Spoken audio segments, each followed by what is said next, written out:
Temples ను target చేశారు. వెంకటేశ్వర స్వామి ఆలయంలో దుండగులు బంగారం, వెండిని ఎత్తుకు వెళ్లారు. హైదరాబాద్ కేపీహెచ్బీపీఎస్ పరిధిలో సర్దార్ పటేల్ నగర్ లో ఈ దారుణం చోటు చేసుకుంది. మూల విరాట్ కు అలంకరించిన 40 లక్షల విలువ చేసే 3 తులాల బంగారం, 15 తులాల వెండి ఆభరణాలు అపహరించారు. అర్ధరాత్రి గుడిలోకి ప్రవేశించిన దుండగులు చోరీ చేశారు. ఈ విషయాన్ని తెల్లవారుజామున పూజారులు గుర్తించారు. ఈ ఘటనపై ఆలయ నిర్వాహకులు పోలీసులకు ఫిర్యాదు చేశారు. సీసీటీవీ ఫుటేజ్ పరిశీలించిన పోలీసులు కేసు నమోదు చేసి దర్యాప్తు చేస్తున్నారు.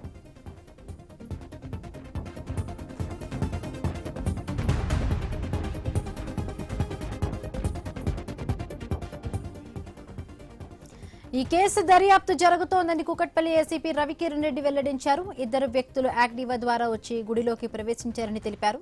ప్రత్యేక టీములను ఏర్పాటు చేసి నిందితుల కోసం గాలిస్తున్నామన్నారు.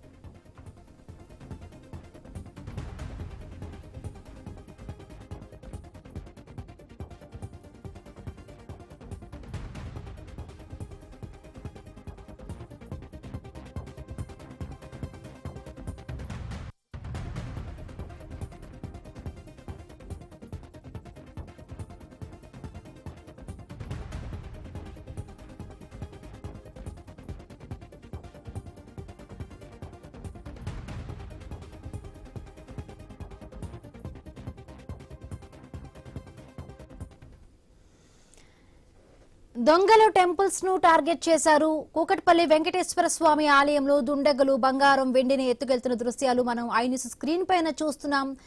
దొంగ దర్జాగా లోపలికి ఒక బ్యాగ్ తో వెళ్లాడు. అట్నుంచి బంగారు, వెండి ఆభరణాలను కూడా బ్యాగ్ లోని వేసుకుంటూ కూడా క్లియర్ గా అక్కడ నుంచి వెళ్ళిపోతున్న దృశ్యాలు మనకి కనిపిస్తూ ఉన్నాయి.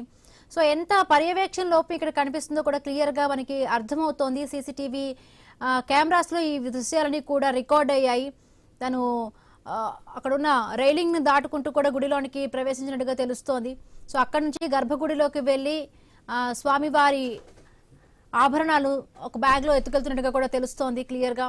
సో ఎందుకు ఎవరు దీన్ని అంటే ముందు నుంచి కూడా కట్టడి చేయలేకపోయారో అర్థం కావట్లేదు. గుడి తలుపులు తీసున్నాయా మరేంటో అర్థం కావడం లేదు.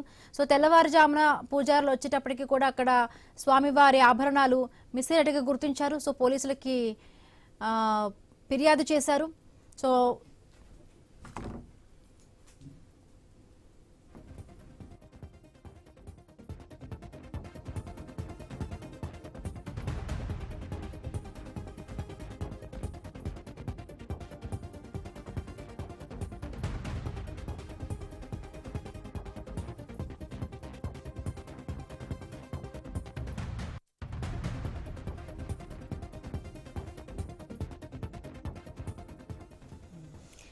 దొంగలు టెంపుల్స్ ను టార్గెట్ చేశారు. వెంకటేశ్వర స్వామి ఆలయంలో దుండగులు బంగారం, వెండి ఆభరణాలను ఎత్తుకు వెళ్లారు. హైదరాబాద్ కేపీహెచ్బీపీఎస్ పరిధిలో సర్దార్ పటేల్ నగర్లో ఈ ఘటన చోటు చేసుకుంది. మూల విరాట్ కు అలంకరించిన 40 లక్షలు విలువ చేసే 3 తులాల బంగారం, 15 తులాల వెండి ఆభరణాలు దుండగులు అపహరించారు. అర్ధరాత్రి గుడిలోకి ప్రవేశించిన దుండగులు ఈ చోరీ చేశారు.